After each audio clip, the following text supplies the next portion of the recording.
اب حدیث رسول صلی اللہ علیہ وسلم کی روشنی میں اسی بات کو سمجھیں گے کہ شہادت گواہی دینا کہ اللہ کے سوا کوئی بھی معبود نہیں، وہ وحدہ لا شریک ذات ہے، اسلام کے اندر کتنا ضروری ہے اور اس کی کیا اہمیت ہے۔ صحیح بخاری شریف سے پہلی حدیث مبارکہ میں کوٹ کرنے جا رہا ہوں۔ کتاب العلم کے اندر یہ حدیث پاک موجود ہے، پہلی جلد ہے، اور وہاں حدیث پاک کا نمبر ہے 168، حدیث پاک کا نمبر ہے۔ اس حدیث پاک کی روایت کرنے والے انس بن مالک رضی اللہ تعالیٰ رسول کریم سرور کائنات صلی اللہ علیہ وسلم کے خادمین میں سے حضرت انس بن مالک رضی اللہ تعالیٰ عنہ بیان کرتے ہیں کہ ان نبی صلی اللہ علیہ وسلم فرمائے کہ بے شک اللہ کے رسول صلی اللہ علیہ وآلہ وسلم کے ساتھ وماز ردیفہ علی الرحل، فرمائے کہ اللہ کے حبیب صلی اللہ علیہ وسلم کسی چیز کی سواری فرما رہے تھے اور حضرت معاذ بن جبل رضی اللہ تعالیٰ اس کے ردیف تھے۔ آپ آسانی کے ساتھ آج کل اس جملے کو سمجھ سکتے ہیں کہ اگر ایک شخص بیگ کے اوپر بیٹھا ہو اور اس کے پیچھے ایک اور شخص بیٹھا ہو، گویا کہ موٹر سائیکل کے اوپر دو آدمی جو ہیں وہ سفر کر رہے ہوں، ایک آگے والا شخص ہو اور اس کے بعد دوسرا جو اس کے پیچھے بیٹھا ہوا ہے، اس کو ردیف کہا جاتا ہے عربی کے اندر۔ تو اللہ کے رسول صلی اللہ علیہ وسلم اس سواری پر سوار تھے اور اس کے پیچھے حضرت معاذ بن جبل رضی اللہ تعالیٰ عنہ تشریف فرماتے ہیں کہ جا رہے تھے، اللہ کے رسول صلی اللہ علیہ وسلم نے مجھے یہ فرمایا، یا معاذ بن جبل، اے معاذ بن جبل۔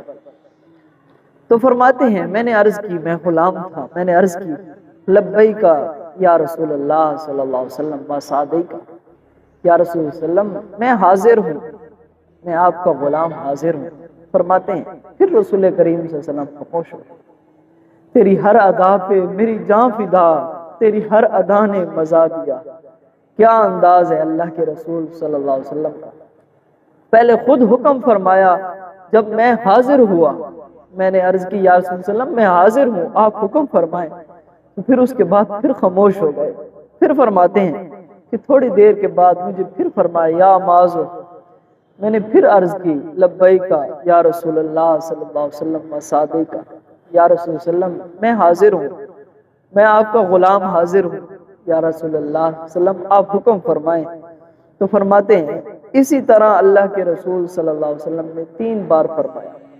مجھے حکم فرماتے تھے جب میں پوری طرح متوجہ ہوتا اور عرض بھی کرتا کہ یا رسول اللہ صلی اللہ علیہ وسلم میں آپ کا غلام حاضر ہوں، پھر رسول کریم صلی اللہ علیہ وسلم تھوڑی سی خاموشی اختیار فرما لیتے تھے۔ آگے فرماتے ہیں جب 3 بار اس طرح فرمایا، میری پوری توجہ جو ہے اللہ کے رسول صلی اللہ علیہ وسلم کی طرف مبذول ہوئی، تو پھر فرمایا ما من احد یشہد اللہ الہ الا اللہ وان محمد رسول اللہ صلی اللہ علیہ وسلم صدقا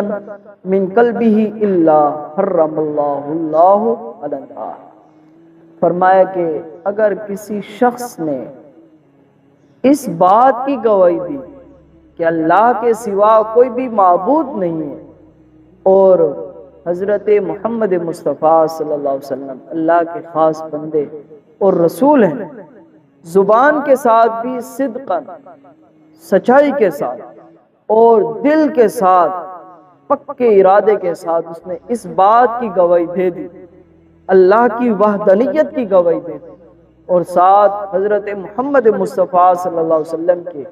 اللہ کے خاص بندے ہونے کی گواہی دے دی، تو فرمایا آگے اللہ کے رسول صلی اللہ علیہ وسلم نے جو اس کی جزا بیان فرمائی وہ بڑی نرالے انداز کے اندر ہے۔ فرمانے لگے حرمہ اللہ علی النار، اللہ تعالیٰ اس شخص پر جہنم کی آگ کو حرام فرما لیتا ہے۔ اب یہ سنو کیا نرالے انداز کے اندر اللہ کے رسول صلی اللہ علیہ وسلم نے ان لوگوں کی گواہی دی جو اس دنیا کے اندر اللہ کی وحدانیت کو مانتے ہیں صدق دل کے ساتھ،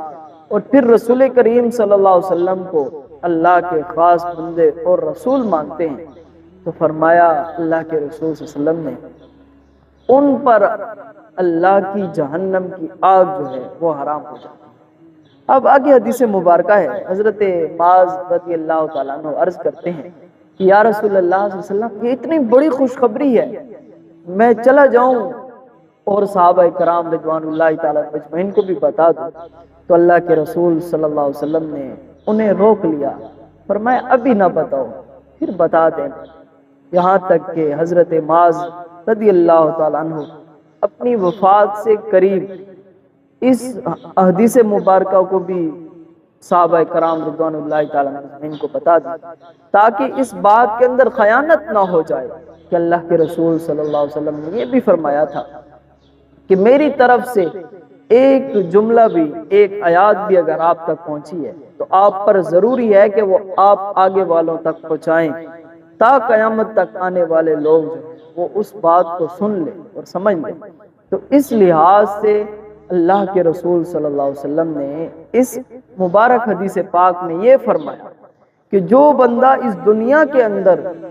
اللہ کی وحدانیت کی گواہی دے دیتا ہے اور پھر رسول کریم صلی اللہ علیہ وسلم کے خاص بندے اور رسول کی گواہی دے دیتا ہے تو فرمایا اللہ تعالیٰ اس پر جہنم کی آگ کو حرام فرما لیتا ہے۔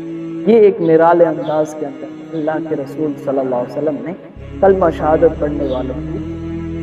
فضیلت کو بیان فرمایا۔ اللہ تعالیٰ سے دعا ہے کہ اللہ تعالیٰ ہماری بھی بخشش و مغفرت فرمائے اور ہمیں بھی ان تمام احکام پر عمل کرنے کی عطا فرمائے۔ وآخر دعوانا